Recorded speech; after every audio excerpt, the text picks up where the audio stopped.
Overall, I enjoyed 2016 from a gaming perspective. I didn't have a lot of really hyped games going into the year, but that doesn't mean there weren't still disappointments along the way. So I've compiled a list of the 7 games that disappoint me the most. I tried to come up with 10, but honestly, I couldn't come up with 10 games that I thought were going to be great that didn't live up to that expectation. But this is my opinion, of course, and I'm sure some of the games on this list you may have enjoyed, which is awesome, and I'm happy for you. But without further ado, here are the 7 games that were the most disappointing to me in 2016.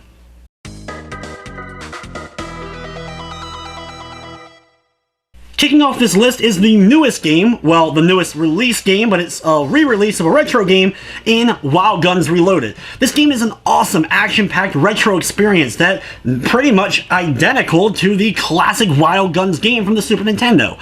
My problem for the game, though, and the reason why I ended up making this list, was the way that the publishing and release of the game was handled. A way overpriced game at $29.99 that didn't actually have that many changes from the original version, as well as a very limited release from the company, pretty much just to make the game scarce and hard to get a hold of, just like its actual Super Nintendo counterpart, as that game has skyrocketed into the hundreds.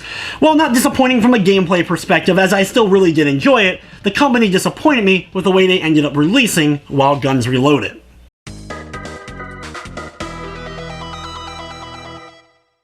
Mighty Number 9. This is a game that's going to appear on pretty much every one of the worst and most disappointing lists out there. And the reason why it's here is, even though I gave it a pretty good review back in June, is the fact that it still was a bit of a disappointment. I loved Mega Man and I was expecting that next evolution, which it just quite wasn't. It was still a pretty fun action game, but it had absolutely god-awful voice acting, as well as some technical issues that just held it back from being a great game. While I don't hate it as much as a lot of people, especially the Kickstarter backers, which I totally understand, still, Mighty Number 9 ended up being a disappointment to me.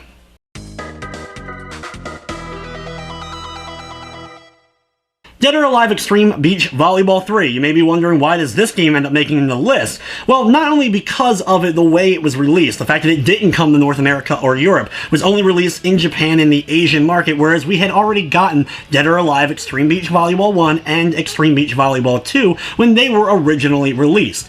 The other issue with the game was the core game itself. Yeah, sure, we still got the DOA girls in bikinis playing volleyball, which is the whole draw of the game, right? Even though I kind of actually enjoy the whole little dating sim-esque thing that the game ended up providing, though it was just okay at best. The thing about it was with the lack of the girls in it.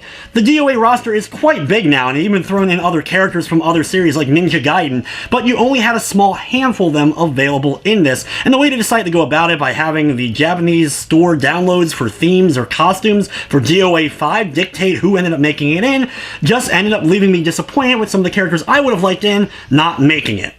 Overall, DOA Extreme 3 is pretty much the same, if not lower quality than 2, and why it ends up making this list.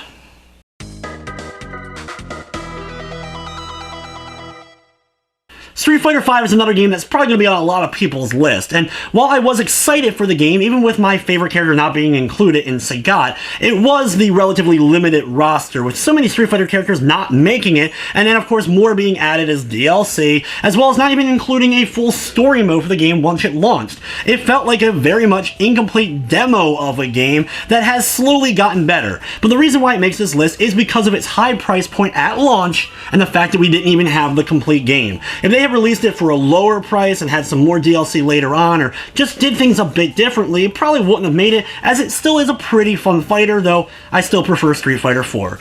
Either way, Street Fighter V is one of the most disappointing games to me in 2016.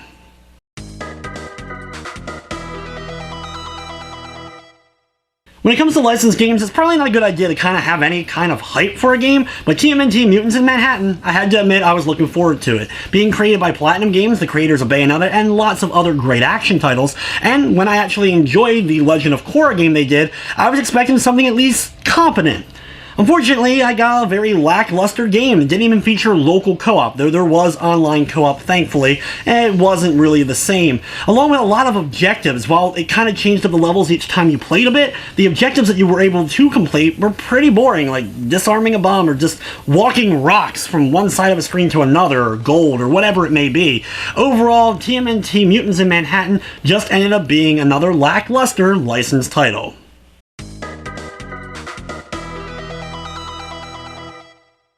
There was only a couple of games this year I was really looking forward to, and Mafia III was near the top of that list. But the open world sandbox game just didn't deliver. It had an awesome story and well done as far as cutscenes were concerned, but it was when the missions ended up becoming so repetitive so quickly, and the side missions were even more repetitive than the main missions, is when the game started to wear on me. Long play sessions ended up becoming an absolute chore just because you were doing the same thing so many times over. No matter how great of a story that was told, or how awesome the soundtrack was, or how it made me feel like I was back in that era in New Orleans. Still, just didn't end up quite living up to my expectations, and I still feel Mafia 2 was a much better game made so many years back.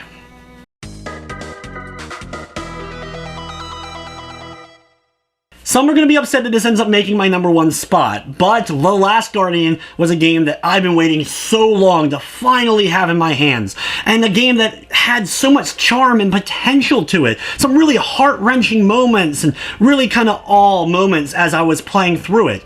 The problem was, the gameplay itself became so frustrating so quickly. Solving puzzles was an absolute nightmare wherein you couldn't command Trico to do what you needed him to. Or, even worse, when I would figure out what I needed to do it, and it wouldn't work. But then wait a little bit and try it again, and all of a sudden it would work the second or third time around when trying it. Factor in the also horrible frame rate that this game ran in, which is just completely unacceptable for a game that not only lasted this long in development, was originally planned for the PS3, and then when it played better on the PS Pro, was just kind of like a knife in the heart and the final straw for why Last Guardian ended up being the most disappointing game in 2016, in my opinion. So there you have it, the 7 most disappointing games of 2016, of course, in my opinion. These games were disappointing for various reasons, whether it be the price point, repetitive gameplay, lackluster performance, or just frustrating overall controls. But what was the game that you were most hyped for that just didn't quite live up to the hype as you played through it finally? Was it something like Last Guardian? Was it No Man's Sky, a game that I thought was going to be about what it ended up being, with wow, what a debacle? Or maybe something you funded, like Mighty No. 9, and finally waited for it and got it in your hands and just, well, kind of like, meh. Overall, 2016, I think, had a lot of great experiences, and these few disappointing ones didn't deter the year from being at least enjoyable to me. But anyway, guys, that's going to wrap up this top 7 disappointing games of the year list. I'll thank you for watching, and of course, I hope you enjoyed.